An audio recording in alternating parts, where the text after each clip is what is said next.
Hey yo, what is up? What is good and what is poppington, my beautiful people out there? It's your girl True Mystique, and welcome back to another episode of the Socially Misconstrued podcast. A podcast in which I talk about societal issues from a different and critical lens. Make sure you also check out my other channel on YouTube at True's Introverse. And also make sure that you go and follow me and give me a shout out on my social media platforms, all of which are at True's Introverse. Now, today's topic is going to be a little bit different from the norm. It's not going to be of any pop culture references or anything really going on in the media. It's just going to be my personal views on some trends that I have been seeing and I have been witnessing throughout my entire life. And I think that a lot of you guys, especially those who are around my age and especially those who are millennials, I feel can relate. Now, I know based on the title of this podcast, this shit right here, it may piss a lot of people off. But guess what? Never did I care though. Now, you know, if you're listening to a podcast called Socially Misconstrued, you should already know that I don't give a damn what anybody thinks about my opinions. My opinions are socially unacceptable. That's the whole point. That's the whole premise of this here podcast. So what you thought? But I ain't here to take up too much of your time, so let's get right into it. Now, the title of today's episode is, have our elders in our community failed us? Have they failed us? Do you believe that they failed us? Let me know down in the comment section below. But here are my forwarding thoughts. This new day and age has opened up my eyes to a lot of stuff. And it hasn't just opened up my eyes. I've seen that it has opened up a lot of people's eyes to a lot of the hidden ills in society. Now, what I want to talk about is I want to talk about the progression of people, progression of our people, progression of Black people. Now, I personally feel that this whole new, I feel it's called like an awakening that everybody has undergoing, has really pulled the rug under a lot of people and removed the mask from certain people's ass, like I said before. And we're really awakening to a lot of the detrimental behaviors that was passed on to us that we now realize is not right, is not okay. And a lot of this, like I said, is perpetuated and pushed unto us by the elder generation. Like it being acceptable to sweep under the rug sexual assault, especially sexual assault in our communities and our own families. How we quick to protect the pedophiles and the molesters and the sexual deviants in our family, but we quick to disown members of the LGBT, members of our family and our communities. Like how ass backwards is that shit? And we leave our most vulnerable people out to get chewed,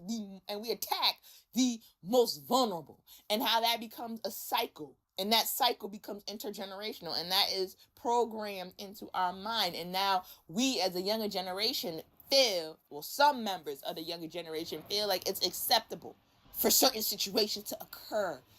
And we credit up to, oh, they're just being fast, or they're just being, promiscuous, and Let's say a 15-year-old wants to go date, a 25-year-old man. Oh, she being fast. Credit it up to, she's dumb. She know what she doing. She 15, bruh. She a kid, bruh. 15, 16, 17, shit, even 18, 19, and 20, they still kids. To me, it doesn't make a difference. You may be of legal age, you may be of the legal age of majority, but your mind is still not finished developing. Yeah, you may have a basic idea and a basic sense and a basic guidance and blueprint of what is right and what is wrong, but your mind doesn't fully finish developing until the age of 25. That means your prefrontal cortex, the area of your brain that is directly related to rational decisions and thought and processing and complete critical analyzation of information, that is not fully developed.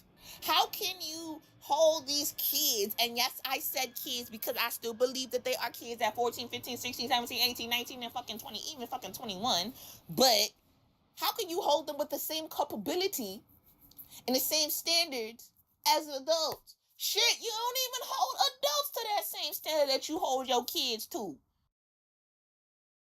How you think that shit is right? And then, well, let's not forget the fact that we raise our kids differently. We raise our daughters to be independent and raise our daughters to take no shit and do for yourself. But then we don't raise our sons the same way. We coddle our sons, which creates an imbalance between women who are go-getters, women who are financially independent, and the independent, strong black woman who don't need no man. We raise them to be like that, but we not raising our sons the same way. So when these kids get older, there is a disproportionality of responsibility to be shared amongst men and women, which creates this cycle of division. And women feeling like they have to put themselves aside, put their dreams aside to cater to their man, who are really grown ass boys and who are still looking for a mother figure because their mother didn't finish raising them. And now we are realizing, the younger generations are realizing that shit is fucked up, that shit is wrong, and that shit needs to end. Like, I find it funny that the elder generation love to throw stones and talk shit and cast shit on the younger generation as if they didn't fuck it up for us. I personally feel, if you want my personal opinion, and I feel like the elder generation did not do enough for us. The elder generation has let us down. They didn't do what they were supposed to do to help propel us up the right way. So now we are now realizing that all of this stuff is wrong and this is messed up. So it's up to us to fix it. And thank God for that. So we are the ones to end intergenerational curses, because we're actually taking this seriously. And we're the ones to potentially end poverty in our lives and into our families. No more. That's why I'm glad for this type of awakening. Because enough is enough. You claim and you say that we're this and that and the third. We're disrespectful because we like to speak the truth.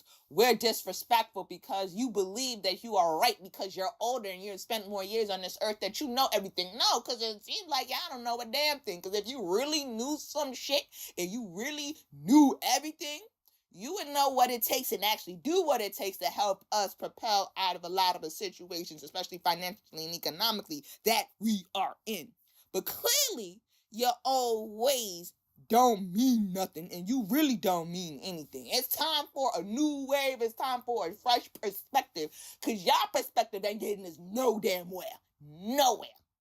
And this is not to be disrespectful. This is just stating facts. Like, some elders in our community get mad at their kids for not putting up with toxic behaviors, and then wonder why they kids don't want nothing to do with them, because they are breaking the cycle. They realize that the stuff that we have been programmed to believe is acceptable because it comes from our parents, we should accept it because it comes from our parents. No.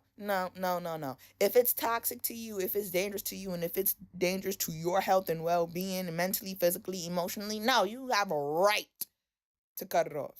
You have a right to live for you. Don't be living for nobody else. That is the quickest way to disappointment. Like I said, you have elder generation who get mad at the youth for doing what is best for them.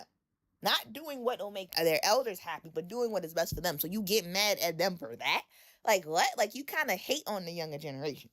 Like, I don't understand. But it's like I said, what have you guys really done since the Civil Rights Act passed that helps our community en masse? How I see it, not a daggone thing. A lot of y'all old, tired mentalities that don't help us towards prosperity and wealth and growth, because y'all are still stuck in y'all old ways. I don't remember who it was. I'm pretty sure that it was Louis Farrakhan, but it was an elder who said this. He said that he feels like the older generation is not doing what they're supposed to do to help uplift the community. He also said that the younger generation, like millennials and even some of Generation Z, which I agree, is doing more of the work to propel us forward as a community than some of the old heads, than some of the, the older generation, the elders are doing. And because they are stifling the youth, they just be better off, moving out the way and letting the youth lead. Because They're not much of heroes. They're not much of mentors. Well, I'm briefly summarized and paraphrased. But yeah, look at it. Look at us. What do we collectively have? What mentors in the elder community do we really have that are good, valuable leaders? Who? R. Kelly? Psst, nope. Hurt black girls. But y'all stay caping for this motherfucker. He's been out for 25 years. He was been able to get away with 25 years of this bullshit. Again, symbolic of our own lives. Bill Cosby, again, symbolic of our own lives. People agree with these behaviors because it's symbolic to their own lives. It's something that resonates with them, and they also believe with these ideals because it has been programmed in them. Like, oh, black women should always take the fall for the black man no matter what, even if it means the destruction of the black woman in the process. Even if it means black women are harmed in the process, always stick by your man, even if it means destruction. Even when it's morally repugnant. Like, why are these the black men that you look up to? Why are the deviants and the miscreants and the sexual deviants the black men that we have to look up to? There are multiple other black heroes that we can look up to that don't have these type of mischievous pasts. Why them? Like, are these the only black men that we can look up to? Like Steve Harvey and his coonish ass. Like, who basically admitted to selling out on his damn TV show. So now money over principles. Money over integrity. Is that the message that you want the kids to hear? Like, you have to give up your integrity, you have to give up your morals and your principles and helping your people just for the sake of a check for you instead of helping the community as a whole grow? Is that the message that you want these kids to really, like, take heed to? Like, all these rich people in the world, in our community, are all for self. They don't take none of that wealth and pull it back into our communities. Now, I understand partially what they're saying. It has to start with self, and I agree. It does start with self. But then when the determination starts with self, you create. And when you create opportunities for others. You don't just keep that wealth to yourself and your family. And that's how you truly build. And that is how we gain economic freedom and group economics. That is how you build. That's how we get out of the situation that we get out of. But again, programming and black people always being programmed to do for self and to compete with each other and be crabs in a barrel. And if one Negro makes it, it's just them. Like, we don't think about these things. We don't really think about these types of things and how deep the roots are and how deep the seed of the problem is. Because this shit run deep. Like I said, like, there are no mentors in the community. Like, with all these rich black people who are especially in the entertainment industry, how come we don't own our basketball and our football leagues? Where's the majority black-owned studios in Hollywood so that we can control our own narratives? We don't have to always be portrayed as one particular thing, one or two particular things. Slaves, thugs, hoes, or ratchet. Like, where is that to perpetuate the diversity of black thought? Where is that to push our narrative? Where are the black-owned record labels? Like, where are the black-owned record labels, especially for hip-hop? The Jews own it. They own it. And what they're doing is they are, like, completely desecrating the face of hip-hop by consistently perpetuating these negative images and these negative stereotypes, and it's pushing that as a forefront, while real people, real talented artists with real messages get pushed to the background because they feel like nobody wants to hear that. And that is being ingrained into our children. So children don't want to hear music with a message. They just want to hear turn up. And they just want to hear songs, that talk about guns and drugs and shooting and killing and now this whole, like, depression wave of music and stuff like that. It's just popular now. But why? Why isn't real music popular anymore? Like, why isn't that pushed to the forefront? You see what I'm saying? They want to control the narrative, and then they want to feed this narrative into the minds of the youth because music is very powerful. Whether you know it or not, whether you realize it or not, music is very powerful, and music has the power to influence a lot of people. Just the frequency of music alone has the power to either heal or hurt you. Understand? It runs deep. But yeah, a lot of these hip-hop artists, nowadays don't have mentors. Because if they had mentors, a lot of them would not be moving in the direction that they would be moving in. So you have cases where you have like a Bobby Shmurda and a 6ix9ine. They rather violent songs and violent music Look, it caught the label's attention. Gave them a short record deal, you know what I'm saying? And they were able to carry on and cascade and perpetrate around this buffoonish type behavior. And the damn record executives ate that shit up. But look, as soon as these motherfuckers went to jail, none of these damn record labels was out there to help bail them out. They didn't give a fuck about you. They will use you for their own personal benefit and then discard you whenever you're of no use to them or whenever you get into some shit. They ain't gonna be there for you. Look at 6ix9ine. You had Fat Joe. You had an OG like Fat Joe that tried to spit some game at this dude and tried to warn this motherfucker that the lane that you driving in is gonna lead to a very dangerous accident. And this motherfucker here thought that he was so invincible, he couldn't be touched. He could do whatever he want, he could say whatever the fuck he want, and he could be untouchable and invincible. And look, him get bloody touch, And now he's singing like a goddamn canary in jail. Singing like a damn canary. And that's a shame, because if he had a lot of the mentors that he could have had in hip-hop, this shit could have been avoided. He could have told him, like, nah, you don't have to do this. You don't have to move this way. I did this so you don't have to do that. But we don't have that in the rap game. You have a lot of OGs that is hating on the youth. Now, your opinion of their music, yeah, I understand your opinion and I feel the same way. But that don't mean you shouldn't help them. That don't mean you should shit on them. Help them. Because we know after every generation, shit changes. Shit changes after a little while. But that shouldn't stop you from helping these kids. Don't shit on them. Help them. Reach out to them, because a lot of these kids need help. For real, for real. And that's just the God's honest truth. Where are all the mentors at? All the OGs in the game? Where y'all at? It's about time that y'all step to the forefront and y'all give these little kids help and advice. Show them how to move. And the same can be said for regular ass citizens. Look at the youth. Look at them. A lot of them are misguided. A lot of them don't have the proper guidance. So who do they look to? They look to entertainers to entertain them and be their role model. And that's why a lot of them want to be entertainers, because they see it and they see it as quick, fast money. So they do dumb shit and all of the same shit to try to get put on to see it as a way out. But why is that? Because parents ain't doing what they supposed to do. Now, I understand working late and working multiple jobs to make ends meet. But at the end of the day, you are still a parent to a child who is still impressionable. You need to be their first mentor and idol. Point blank into period. Show them how to move. If you can't show your own kids how to move and somebody else got to raise your kids for you, then you can't get mad when they do certain shit. You honestly can't. And this behavior that has been prominent in the Black community when it comes to leadership, don't do what I do, do as I say. Like, no. Scratch that, no. You as a leader need to lead by example. You lead by example.